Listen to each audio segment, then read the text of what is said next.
नमस्कार, मैं हूं महक और आप देख रहे हैं आवाज इंडिया न्यूज। नजर डालते हैं आज की ताजा खबरों की ओर।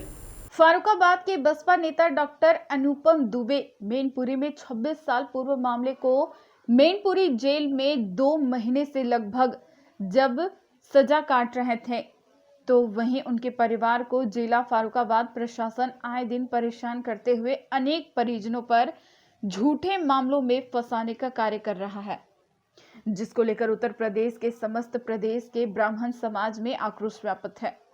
अनुपम दुबे के परिवार को न्याय दिलाने के उद्देश्य से ब्राह्मण समाज पुरजोर कोशिश करते हुए नजर आ रहा है, जिसके चलते आज मैनपुरी के एक जाने माने होटल में अखिल भारतीय राष्ट्रीय ब्राह्मण महासभा के राष्ट्रीय अध्यक्ष राजनाथ त्रिपाठी ने प्रेस वार्ता की। प्रेस वार्ता में उत्तर प्रदेश सरकार एवं जिला प्रशासन फारुखाबाद का विरोध करते हुए कहा कि उत्तर प्रदेश सरकार ब्राह्मणों को आए दिन तंग करने का काम कर रही है, ब्राह्मणों को टारगेट बनाया जा रहा है। उन्होंने मीडिया के माध्यम से कहा कि यदि अनुपम दुबे के परिजनों को निष्पक्ष जांच कर न्याय नहीं दिया गया तो फिर हम ब्राह्मण समाज किसी भी हद तक जाएंगे। अनुपम दुबे के अलावा और प्रदेश में ब्राह्मणों के साथ हो रहे अत्याचार को लेकर मीडिया में राष्ट्रीय अध्यक्ष राजनाथ पार्टी ने खास बातचीत की। क्या कुछ कहा, जरा गौर से सुनिए। जनपद मैनपुरी से अनिल साकी की रिपोर्ट। शपथ लेने जा रहे थे, किस तरह का बर्ताव किया गया आपके जिला प्रशासन द्वारा और फरुखाबाद प्रशासन द्वारा? देखिए, बहुत संक्षेप में मैं आपको बता दूं कि पिछले 2 माह से मैनपुरी जनपद नहीं, मैनपुरी, इटावा, कन्नौज, फिरोजाबाद, आगरा, हरदोई, सवायसपुर, ऐसे करीब 10-15 जनपदों के विशेष तौर पर ब्राह्मण समाज बहुत आंदोलित था, बहुत आक्रोशित था। हमने अपने दर्द को अपने राष्ट्रीय अध्यक्ष, चूंकि मैं आपके संगठन में प्रदेश प्रभारी के रूप में कार्यरत हूं, मैंने अपने जिम्मेदारी को निभाते हुए अपने राष्ट्रीय अध्यक्ष को सारी स्थिति से अवगत कराया। राष्ट्रीय अध्यक्ष जी ने बहुत गंभीरता से लेते हुए सदैव की तरह अपने सैकड़ों साथियों के साथ बेवर में आए। हम मैनपुरी से अपने बहुत बड़े काफिले के साथ, बहुत क्रांतिकारी साथियों के साथ पहुंचे। मैनपुरी मेरे आवास पर ही पुलिस प्रशासन की गाड़ियां लगा दी गई, हमें रोकने का भरसक प्रयास किया गया, लेकिन चूंकि आपके ऊर्जावान नेतृत्व में हमने ये सीखा है कि हमें किसी भी कीमत पर अपनी आवाज को बुलंद करके पीड़ित की मदद करनी है। जब हम बेवर पहुंचे तो हमने देखा कि वहां राष्ट्रीय अध्यक्ष जी को बैरिकेडिंग करके पुलिस ने रोका हुआ था। बेवर इंस्पेक्टर, भोगांव इंस्पेक्टर, सारी फोर्सेज लगी हुई थी। वहां से किसी तरह पुलिस से जद्दोजहद करते हुए, बैरिकेडिंग पर पूरा संघर्ष करते हुए हम लोग आगे बढ़े तो हमें मदनपुर से पहले एक जगह रोका गया। वहां पर हमारे विनय तिवारी छोटे भाई हैं, प्रदेश अध्यक्ष है परशुराम सेना के, इनके साथियों ने, मेरे संघर्षशील साथियों ने, सभी ने जद्दोजहद की और किसी तरह वहां प्रशासन झुका। एसपीडीएम का आदेश आया कि इन्हें आगे आने दीजिए। फिर क्या साजिश हुई, उन्होंने फिर आगे मदनपुर एक जगह पड़ती है चौकी, आप लोग सभी परिचित होंगे, वहां पर उन्होंने पुलिस छावनी में तब्दील कर दिया पूरे क्षेत्र को। लेकिन राष्ट्रीय अध्यक्ष जी और हम सभी लोग उस तपती हुई जमीन पर हम लोग बैठ गए, चूंकि हम डॉक्टर अनुपम के पीड़ित परिवार को न्याय दिलाने के लिए पूरी तरह प्रतिबद्ध थे, पूरी तरह दृढ़ संकल्पित थे और आज भी हैं। प्रमुख बात, 3 बातों पर हम लोगों ने वहां पर जो राष्ट्रीय अध्यक्ष जी का निर्देश था, वो केवल 3 निवेदन थे कि एक तो जो झूठे मुकदमे लगाए गए हैं डॉक्टर अनुपम दुबे के निर्दोष भाइयों पर, डॉक्टर अनुपम दुबे के निर्दोष परिवार पर, उन मुकदमों को 7 दिनों के अंदर जांच कराकर वापस किया जाए और नया कोई भी मुकदमा बिना जांच किए अगर एसपी फरुखाबाद लगाते हैं या डीएम लगाते हैं तो निश्चित रूप से अध्यक्ष जी ने यह कह दिया है कि इस बार आंदोलन प्रदेश लेवल पर नहीं, पूरे देश लेवल पर होगा और लखनऊ में किसी भी कीमत पर विधानसभा घेरने का काम करेंगे, विधानसभा चलने नहीं देंगे। इस तरह से जो निर्दोष लोगों को फांसने का काम किया जा रहा है, तो क्या लगता है कि प्रदेश में बीजेपी योगी सरकार क्या तानाशाही सरकार चला रही है? देखिए, ये तो इसमें तो कहीं कोई गुरेज ही नहीं है। अध्यक्ष जी ने अपने उसमें कहा है कि मतलब पूरे प्रदेश के हालात बहुत ज्यादा बदतर हैं, हर जगह ब्राह्मण तो जैसे उन्होंने निशाने पर ले लिया है। आपने एक बात कही थी कि ब्राह्मण ही बोल रहा है, इसीलिए ब्राह्मण सबसे ज्यादा अपने आप को ठगा हुआ महसूस कर रहा है और ब्राह्मण इस बार सौगंध खाए हुए है कि किसी भी कीमत पर इस तरह की ब्राह्मण विरोधी सरकार को हम सत्ता पर काबिज नहीं होने देंगे, किसी कीमत पर नहीं। सर, आज ये मैनपुरी में जो आप प्रेस वार्ता कर रहे हैं, इसका मेन उद्देश्य क्या है? क्यों प्रेस वार्ता बुलाई है आपने?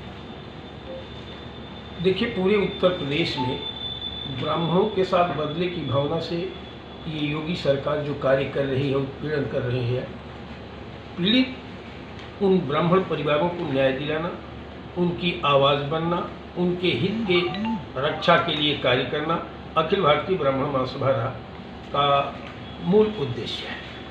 4.5 साल हो गया योगी सरकार को प्रदेश की कमान संभाले। जब से ये कुर्सी पर आए हैं, अगर किसी मामले में इन्होंने कोई रिकॉर्ड हासिल किया है तो सिर्फ ब्राह्मण की हत्या, उत्पीड़न, उनको अपमानित करना, इसी मामले में ये सरकार डिग्री हासिल की है। फर्रुखाबाद के नामी चेहरा है डॉक्टर अनुपम दुबे जी, एक समाजसेवी हैं, आम जनमानस में एक अच्छी छवि है।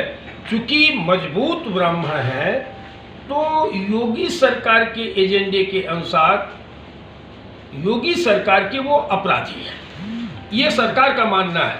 हम जैसे लोगों का मानना है कि अगर डॉक्टर अनुपम दुबे जैसे लोग 10 लोग पैदा हो जाए उत्तर प्रदेश में तो ब्राह्मण प्रताड़ित नहीं होगा, तिरस्कृत नहीं होगा, अपमानित नहीं होगा और न्याय से वंचित नहीं हो पाएगा। हमें गर्व है डॉक्टर अनुपम दुबे जैसे लोगों पर। जी, डॉक्टर अनुपम दुबे को ये सरकार विकास दुबे बनाना चाहती है। अखिल भारतीय ब्राह्मण महासभा और ब्राह्मण समाज विकास दुबे नहीं बनने देगा। आप जो है ज्ञापन देने जा रहे थे फर्रुखाबाद जिला प्रशासन को, तो क्या किस तरह की घटनाएं सामने आई हैं सर? वहाँ का जिलाधिकारी, वहाँ का कप्तान ने हम लोगों को सीमा पर ही अपने पुलिस बल के माध्यम से रोकने का कार्य किया। हम लोग भी अड़ गए, हजारों कार्यकर्ता थे जी, वहाँ अड़ करके हमने अपनी बात उनको मनवाई। अच्छा, ज्ञापन किस उद्देश्य से दिया जा रहा था? उनके परिजनों को, उनके परिवार पर, उनके बीवी बच्चों पर अनावश्यक फर्जी मुकदमे। अब बताइए, दूध तक के लिए उनको प्रतिबंधित किया जा रहा है कि उनको बच्चों को दूध न दिया जाए, उनको मार्केट से सामान न लाया जाए। ये घोर उत्पीड़न है ना। इतने बड़े आतंकवादी हैं, इतने बड़े वो अपराधी हैं, तो इतना बड़ा जनसैलाब उनको न्याय, डॉक्टर अनुपम दुबे के परिजनों को न्याय दिलाने के लिए कैसे सड़क पर उतर गए? अगर वो अपराधी होते तो हम जैसे लोग क्यों आते? आपका मानना है कि ये बीजेपी सरकार ब्राह्मण विरोधी सरकार है, और जबकि बीजेपी सरकार को जो ना ब्राह्मणों ने ही हवा दी थी बनाने के लिए पूर्ण तौर से, क्या कहेंगे अब इस बार जो है ना क्या रुख लाएगा ये ब्राह्मण समाज? आपने सही कहा कि बीजेपी को केंद्र से लेकर के प्रदेश में पूर्ण बहुमत की सरकार स्थापित कराने में 95% ब्राह्मणों ने अपना योगदान दिया था। उसके पीछे बहुत बड़ी उम्मीद थी कि हमारा राष्ट्र हिंदू राष्ट्र होगा। भी आपने कल जद्दोजहद को घेरा, क्या कहना चाहेंगे, किस तरीके का प्रशासन आपके प्रति व्यवहार कर रहा है? भी आपने कल जद्दोजहद को घेरा, क्या कहना चाहेंगे, किस तरीके का प्रशासन आपके प्रति व्यवहार? चाहते हो जो आपराधिक चरित्र या आपराधिक प्रवृत्ति का नहीं है। अगर आप समाज में ऐसा कृत्य कर रहे हो, आज उत्तर प्रदेश में लॉ एंड ऑर्डर ध्वस्त हो चुका है, जिसका जीता जागता प्रमाण आप गोरखपुर, जहाँ से हमारे माननीय मुख्यमंत्री जी आते हैं, आप वहाँ से उठा लीजिए कि एक होटल में सरेआम एक व्यापारी को गोली मार दी जाती है, उनका प्रशासन मार देता है। गोमती नगर में विवेक तिवारी को सरेआम गोली मार दिया जाता है, पुलिस वाले मार रहे हैं। क्या उसी प्रकार से डॉक्टर अनुपम दुबे जी को तो कहीं नहीं टारगेट किया गया है? कहीं प्रशासन की कोई ऐसी मंशा तो नहीं है?